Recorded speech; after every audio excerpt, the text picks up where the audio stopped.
Hoje eu quero falar com vocês sobre alguns livros que me fizeram ter uma visão completamente diferente do que eu tinha sobre o envelhecimento, sobre a vida, sobre cuidados e até sobre a morte. Eu estou falando dos livros da Ana Cláudia Quintana Arantes. Eu tenho 4 livros dela e eu vou comentar sobre esses livros com você. Ana Cláudia Quintana Arantes é uma médica paliativista. Ela é brasileira e ela escreveu esses livros com a experiência dela em cuidados paliativos com seus pacientes. E aqui ela traz algumas experiências, particulares, mas ela também traz uma visão muito clara, muito precisa para nós sobre o envelhecimento, sobre cuidados, sobre a vida, sobre a morte também. O primeiro livro que eu li dela foi A Morte é um Dia que Vale a Pena Viver. Esse título, inclusive, foi uma frase que ela citou numa palestra e a partir deste momento ela ficou muito conhecida, ficou muito famosa e foi o título do livro dela. Esse livro marcou muito, muito, muito a minha vida, porque eu li ele em uma época que eu realmente estava acompanhando ali os cuidados com uma pessoa muito próxima da minha família. Esse livro fala sobre cuidados com uma pessoa que está acamada, uma pessoa que está ali no momento de vulnerabilidade. Então, ele vem falar sobre a dignidade da gente tratar a pessoa, sobre tratar essa pessoa com carinho, com cuidado, e também fala muito sobre os cuidadores, sobre as pessoas que estão ali cuidando dessa pessoa, ser também cuidada, né? Se cuidar também para poder cuidar. Ele fala muito sobre isso, esse livro aqui é muito esclarecedor. Eu vejo que as pessoas próximas a mim, ou algumas pessoas que eu acompanho na internet, não pensam muito no envelhecimento, né? No estar numa posição de vulnerabilidade, de já não conseguir fazer as mesmas coisas que fazia quando era mais jovem, né? Ou, por exemplo, estar numa cama passando por algum momento de alguma doença, né? E não conseguir fazer as mesmas coisas que fazia antes e precisar de ajuda. Esse livro fala muito sobre isso, esse livro é muito, muito bom. Além de tratar o cuidado, né, com o idoso, com a pessoa que está ali em vulnerabilidade, ele também fala muito sobre a questão de tratar com carinho, não tratá-lo como um inválido, não tratar como um peso, mas tratar aquela pessoa com dignidade. Eu achei muito bonito porque quando a gente acompanha o cuidado de uma pessoa que está nesse estado, é muito difícil para o cuidador, né? Geralmente alguém da família pega um peso maior para si, né? Ou é uma filha, ou é um esposo que pega aquele peso maior e aí aquilo sobrecarrega mesmo e essa pessoa deixa de se cuidar para cuidar do outro e aquilo se torna um peso muito grande que muitas das vezes ela acaba passando ali para a pessoa que está em vulnerabilidade. Então ele fala muito sobre isso, sobre o cuidado, sobre a dignidade, né, daquela pessoa, porque ela está nessa condição, né, de cuidados paliativos, mas muitas vezes ela cuidou da família inteira, ela cuidou muito tempo e chegou ali no final da vida e está nessa situação. Então, esse livro vem falar sobre isso. É um livro muito, muito interessante. Recomendo aí para todos os cuidadores ou pessoas que estão aí cuidando dos seus neste momento. O segundo livro que eu li dela se chama Histórias Lindas de Morrer. E nesse livro são realmente experiências da médica, né, da Ana Cláudia, com os seus pacientes. Então aqui a gente tem várias histórias de vários pacientes em cuidados paliativos ou ali no final da vida. E aí ela vai contando. E o que ela traz de interessante, apesar de, né, quando você vê esse livro e pensar, nossa, todas essas histórias são pessoas que morreu ou pessoas que passaram por essa experiência, você pensa num livro triste. E realmente as histórias são bastante emocionantes, são histórias de despedida, mas além disso são histórias de vida, são histórias de perdão, são histórias de valores, de pessoas que lá, né, no final da vida, enfrentando ali uma doença, enfrentando ali os últimos cuidados, né, ela vai se questionar muito sobre aquilo que ela viveu, sobre se valeu a pena, vai pedir perdão. Tem momentos lindos aqui sobre valores morais, momentos lindos também de despedida, e assim a gente emociona muito. Eu lembro de uma história aqui que Eu não sei se é um senhor ou é uma senhora que estava acamada, estava ali nos últimos momentos, né? Com Alzheimer gravíssimo, sem lembrar nada. E a família se reúne e começou a cantar uma música que essa pessoa gostava muito. E aí essa pessoa abriu os olhos ali e começou a cantar a música junto com a família. E foi um momento muito bonito de despedida. Então, esse livro me emocionou bastante. E falando sobre isso, né? A gente tem um livro que chama Pra Vida Toda Valer a Pena. Gente, esse é o meu preferido de todos os livros dela. Por quê? Porque esse vem falar com a gente como envelhecer bem, até, né, o subtítulo, né? Um pequeno manual para envelhecer com alegria. Então ele vem falar como a gente pode envelhecer bem, ou seja, chegar lá no momento, né, que a gente vai precisar de ajuda, como que a gente chega lá de uma forma um pouquinho melhor. Então ela faz até uma análise aqui e ela fala o seguinte: todos nós, neste momento da vida, nós estamos nos preparando para ir para uma viagem para o deserto. Então, ela até faz ali uma brincadeira que estamos fazendo todo um planejamento, toda a nossa mala para a gente ir para o deserto do Saara e a gente vai passar um bom tempo no deserto do Saara, ou seja, o resto das nossas vidas. Então, quando ela faz essa brincadeira, ela está falando da nossa terceira idade. Então, a gente vai passar a terceira idade no Saara. E aí ela fala o seguinte: o que você está colocando dentro da sua mala, né? Quando você pensa no deserto, você está colocando, vou levar uma garrafa de água, né? Porque lá é muito quente. Vou levar filtro solar, eu vou levar lenço, né? Roupa de frio para suportar o inverno, né? O frio da noite. Eu vou levar umas roupas mais frescas para o calor. Então, quando você vai colocando isso. Então, tem pessoas que realmente se preparam para enfrentar a terceira idade, mas a maioria não. Por quê?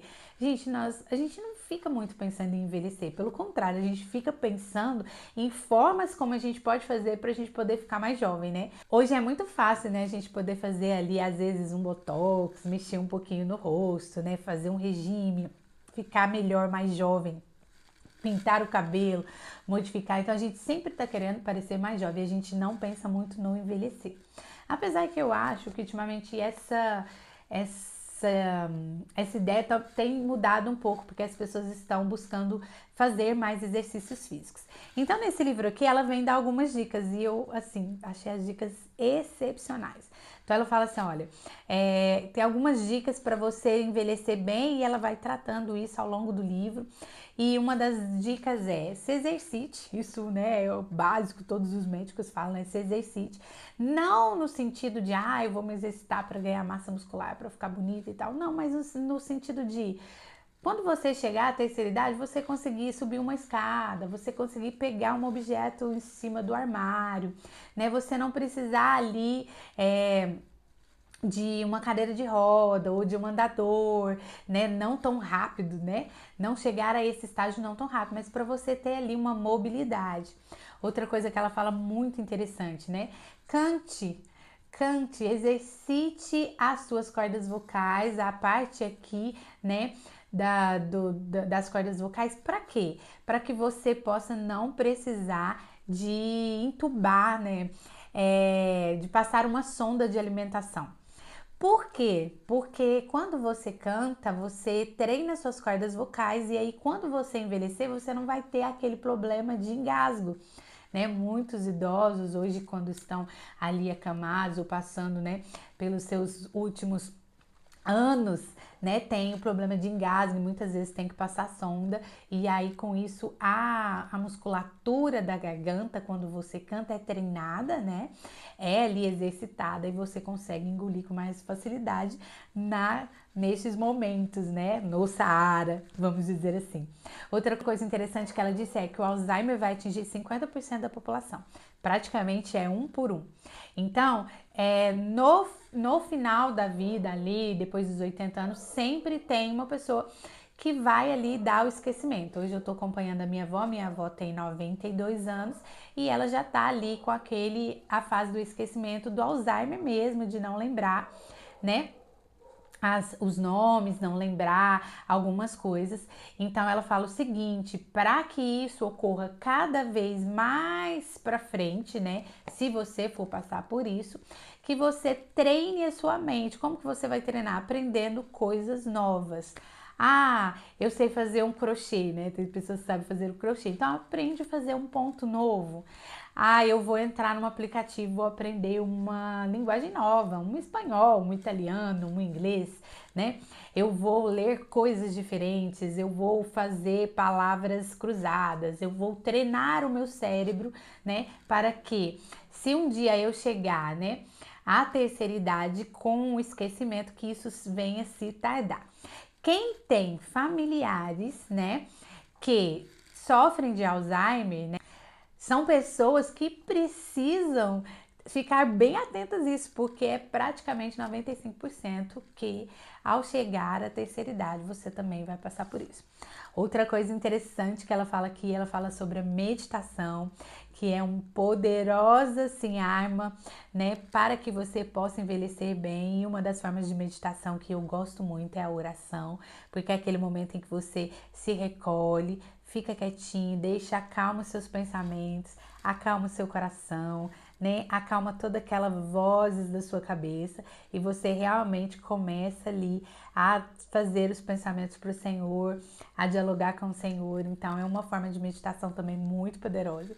Então ela vem falando sobre várias coisas, vários pontos muito interessantes. Ela fala, por exemplo, que caminhada é muito importante. Às vezes você não tem aí uma oportunidade de frequentar uma academia e fazer ali uma musculação um pouco mais elaborada, você pode simplesmente fazer uma caminhada que vale muito. Outra coisa interessante que ela fala também, tenha um companheiro de, né, caminhada, não necessariamente um esposo ou uma esposa, mas assim, um amigo que tá ali envelhecendo junto com você, para que vocês partilhem ali as suas experiências. Ela fala outra coisa também que eu achei assim sensacional. Aprenda a pedir ajuda. Muito, né? Muito sensacional. Por quê? Porque nós somos independentes, né? A gente faz tudo, a gente trabalha, a gente faz todas as nossas coisas, então dificilmente a gente pede ajuda. Então, quando chega ali na terceira idade, pedir ajuda é muito difícil. Muitos senhores e senhoras aí, né? Depois dos 60, 70 anos, que ainda acha que consegue fazer as coisas sozinha, acaba acontecendo alguns acidentes. Então aprenda a pedir ajuda desde cedo. Eu não consigo fazer, você pode me ajudar, para que você na velhice não sofra quando, né, os seus filhos, os seus parentes, seus amigos vierem cuidar de você. Aprenda a dizer adeus quando a gente vai envelhecendo. Os nossos amigos, os nossos companheiros também estão envelhecendo junto com a gente. E a ordem natural da vida é exatamente essa: a gente vai envelhecendo, a gente vai dizendo adeus para algumas pessoas. Então aprenda a dizer adeus, né? Passar por ali, por aquele período de luto, mas não entrar numa depressão profunda. Né? E muito sobre viver com alegria, sobre partilhar a vida. Então esse livro aqui é sensacional, eu recomendo fortemente, para a vida toda valer a pena. É tipo um manual mesmo de vida. O outro livro dela, e é o quarto livro, chama Cuidar até o Fim. Esse aqui eu ainda não terminei de ler, eu estou lendo, mas ele fala muito também sobre cuidados paliativos e muito sobre o luto, né? Sobre como lidar com o luto, uma perda muito forte. Ele fala muito sobre isso, sobre as fases do luto e sobre o cuidado, né? Também. Eu ainda estou lendo, não terminei, mas é igualmente precioso como todos os livros que eu comentei dela aqui.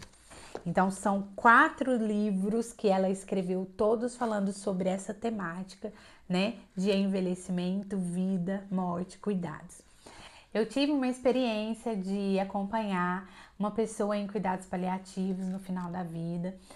Eu não era cuidadora principal, tinha ali uma pessoa que cuidava, né?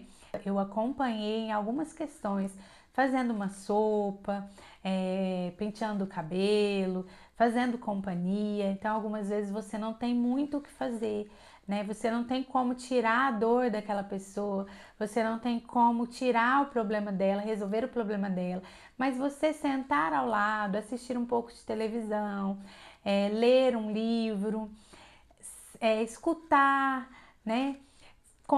Fazer companhia, e isso faz muita diferença para uma pessoa que está nessa condição. Dá um pouco de dignidade, dá um pouco de vida, dela não se sentir extremamente inútil, não entrar ali numa depressão, numa tristeza profunda por estar naquela condição. Essa pessoa que eu acompanhei, infelizmente, ela faleceu de câncer, mas a gente foi até o fim, tratando com cuidado, com carinho, com amor. Minha vozinha tem 92 anos, também está em cuidados paliativos, ela já não tem mais a memória, está ali com Alzheimer da idade mesmo, ela já não lembra, a gente chega lá, ela pergunta quem é a gente, quem é você, né? A gente tem que lembrar, mas quando a gente canta alguma música que ela gostava bastante, ela canta, porque a memória musical é muito forte. Isso é uma das coisas que a Ana também cita no livro. A memória musical é muito forte, mesmo uma pessoa em Alzheimer, ela vai lembrar daquela música, de algo que tocou o coração dela. É bem emocionante ver essas histórias que a Ana Cláudia conta. Então a minha vozinha, sempre que a gente canta uma música que ela gosta muito, ela canta também. E ela está sendo acompanhada pelos filhos, também por alguns cuidadores. E é muito importante que a pessoa seja tratada ali com carinho, com cuidado, com dignidade, para que ela possa passar por esse período paliativo ali da vida dela de uma forma mais tranquila. Eu sei que nem sempre é possível para todas as pessoas que cuidam de alguém nessa situação, nem sempre é possível ter ali apoio, ajuda, outra pessoa para revezar, e muitas das vezes isso se torna pesado. Mas a minha experiência com essas leituras é: se cuide, mesmo que você tenha que cuidar, se cuide primeiro. É exatamente aquela questão de quando você está no avião e aí vai passar ali por uma turbulência, né? E eles vão explicar pra gente como que a gente pode usar aquela máscara, né? Então ele fala: põe a máscara em você primeiro e depois no outro, na criança, no idoso que está vulnerável do seu lado. Porque senão você não consegue ajudar, né? Você não consegue dar o seu melhor, aquilo se torna um peso para você, se torna cansativo, e muitas das vezes é mesmo cansativo. Mas se colocar no lugar do outro, não só com empatia, mas também com compaixão, faz toda a diferença na hora de cuidar de uma pessoa. Afinal, todos nós começamos a envelhecer desde o dia em que a gente nasceu. E nós estamos encaminhando para isso. Alguns ainda estão novos, cheios de vigor, cheios de ânimos, outros já estão sentindo ali as dores nas pernas, as dores na coluna, mas nós estamos direcionando para o envelhecimento. Então, que nós possamos buscar envelhecer de uma forma mais saudável, exercitando, fazendo algumas coisas que facilita para nós, que facilitará, né, para nós quando chegarmos ao deserto do Saara, para que possamos ser um pouco mais independentes, mas que também saibamos, né, pedir ajuda, saber reconhecer quando nós estamos ali naquela fase em que nós realmente agora precisamos ser cuidados. Fica aí então a dica dos livros da Ana Cláudia Quintana para que possamos aprender a cuidar e principalmente a se cuidar, para que possamos envelhecer aí de uma forma um pouco mais saudável, um pouco mais independente, até chegar o momento, né, que vamos precisar mesmo ser cuidadas. Obrigada pela sua companhia, deixa o seu like, também deixa aqui o seu comentário sobre esse assunto, se você já foi cuidada, precisou de alguém que cuidasse de você, se você é um cuidador, né, de uma pessoa que está em cuidados paliativos, conte aqui a sua experiência, vou adorar, né, bater um papo com você sobre esse assunto. Um grande abraço e até a próxima!